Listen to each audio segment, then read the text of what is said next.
Brought to you by 5paisa.com. Investing made easy and rewarding. Download the app now. नमस्कार, मैं हूं आलोक जोशी और आप देख रहे हैं बिज अड्डा। और बिज अड्डा में आज वो खतरनाक खबर आ गई है जिसका कई दिनों से डर था। महंगाई का आंकड़ा लगातार चौथे महीने चिंताजनक स्तर पर काबिले बर्दाश्त स्तर से बाहर है, यानी नाकाबिले बर्दाश्त हो गया है। और जब मैं कह रहा हूँ बर्दाश्त के बाहर हो गया है, इसका अर्थ ये नहीं है कि मेरी जेब से बर्दाश्त के बाहर हो गया या आपकी जेब की बर्दाश्त से बाहर हो गया है। ये जो भारत में महंगाई को कंट्रोल में रखने वाला संगठन है, जिसकी जिम्मेदारी जिसके पास है, रिजर्व बैंक ऑफ इंडिया, उसकी बर्दाश्त के बाहर है। और ये 4 महीने पहले हो चुका था, लगातार चौथे महीने बर्दाश्त के बाहर आया है। महंगाई का आंकड़ा, जिसको रिटेल इन्फ्लेशन इंडेक्स कहते हैं, खुदरा महंगाई का आंकड़ा अप्रैल महीने का आया है। 7.79% महंगाई बढ़ने की दर है। अप्रैल के महीने में महंगाई बढ़ने की रफ्तार 7.79% रही है, जो पिछले 8 साल में सबसे ज़्यादा है। मई 2014 में इससे ऊपर की दर थी 8.33%।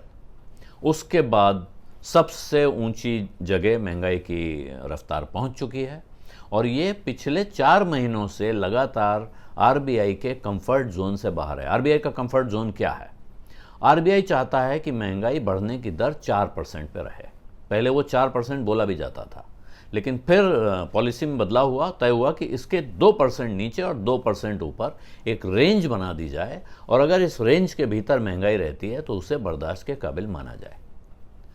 तो 2% से 6% के बीच भी नहीं है, 6% से ऊपर पहुंच गई है। और लगातार चौथा महीना है जब ये 6% से ऊपर है। और अब तो ये 6% के ऊपर भी नहीं रही। पिछले महीने 6.95% थी, यानी मार्च का जो आंकड़ा आया था, अप्रैल में 7.79% हो गई है। और अब मई का जो आंकड़ा आएगा उसकी आप कल्पना कर सकते हैं। कल्पना क्यों कर सकते हैं? क्योंकि जो बाज़ार में खाने पीने की चीज़ों के दाम हैं, जो पेट्रोल के या कच्चे तेल के दाम हैं, जिसकी वजह से पेट्रोल के दाम, आप पंप पे जाते हैं तो आपको दिख रहे हैं। और ये महंगाई का जो आंकड़ा आया है, इसका सबसे बड़ा कंट्रीब्यूटर फूड एंड फ्यूल ही बताया गया है, यानी खाने पीने की चीज़ें और ईंधन, यानी पेट्रोलियम प्रोडक्ट्स। तो ये दोनों चीज़ें अगर मिलके महंगाई बढ़ा रही हैं, इसको यहाँ पहुँचा चुकी हैं, तो ये इसको यहाँ से आगे नहीं बढ़ाएंगी, इसकी क्या गारंटी हो सकती है? इसी डर से शायद, और जो खबर हमको आज मिल रही है, पक्का कह सकते हैं कि इसकी भनक रिजर्व बैंक को मिली थी, जिसके बाद उसने अचानक वो हबड़ तबड़ में फैसला किया कि ब्याज दर बढ़ाई जाए। रेपो रेट को 0.4% यानी 0.4% बढ़ाया, और साथ में सीआरआर बढ़ाया। कई बैंकों ने अपनी ईएमआई के रेट बढ़ा दिए, ईएमआई बढ़ा दी हैं, यानी उन्होंने अपने रेट रिवाइज कर दिए हैं। कुछ बैंकों ने डिपॉजिट भी बढ़ा दिया है। तो अब फंसा कौन? सबसे बुरी हालत में फंसे मिडिल क्लास के लोग, मध्य वर्ग के वो लोग जो अपने करियर की शुरुआत कर रहे हैं या थोड़ा करने के बाद आधी जगह, जिसको सेटल होने का दौर कहते हैं, वहां हैं। यानी घर भी ले लिया है कर्जा लेके, गाड़ी भी ले लिया है कर्जा लेके, घर में हो सकता है बहुत सारा फर्नीचर और अप्लायंसेस भी कर्जा लेके रखे हों, जिनकी ईएमआई भरी जा रही है। इन सब की ईएमआई बढ़ने जा रही है या बढ़ जाएगी, कुछ ही दिनों में बढ़ जाएगी। और दूसरी तरफ महंगाई, यानी घर में जो खर्चे के लिए सामान आ रहा है, जो आपका कंजम्पशन हो रहा है, बच्चों पर जो खर्चा होता है, वो सब महंगा होने जा रहा है। तो दोनों तरफ से मार पड़ने वाली है, दबाव भारी होने जा रहा है उन पर। थोड़ी सी राहत की खबर बुजुर्गों के लिए हो सकती है, जिनका पैसा बैंक में जमा है, जिनको एफडी पर इंटरेस्ट मिलता है। लेकिन एफडी पर अगर उनका टेन्योर बचा हुआ है, तो या तो वो बढ़ने के बाद जाएं और अपना एफडी तोड़वा के दोबारा नए रेट पे लॉक करवाएं। वो अभी जब तक रेट बढ़ता नहीं तब तक होगा नहीं।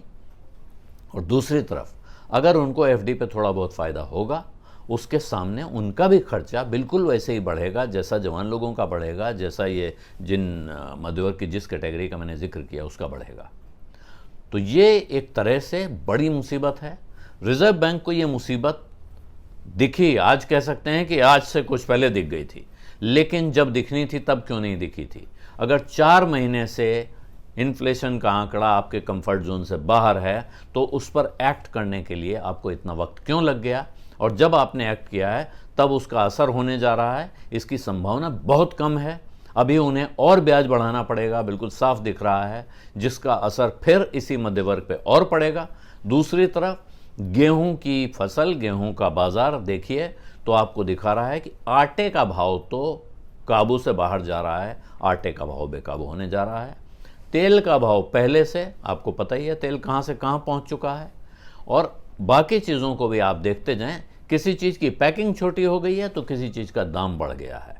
महंगाई बुरी तरह मार रही है और रिजर्व बैंक अपने इस काम में एक मोर्चे पे बिल्कुल साफ तौर पे नाकाम साबित हो चुका है कि उसने समय रहते वो कदम नहीं उठाया। जो कदम अब उसने उठाया है तो उसका असर कब होगा पता नहीं। बीज अड्डा में आज इतना ही, इजाज़त दीजिए, धन्यवाद, नमस्कार।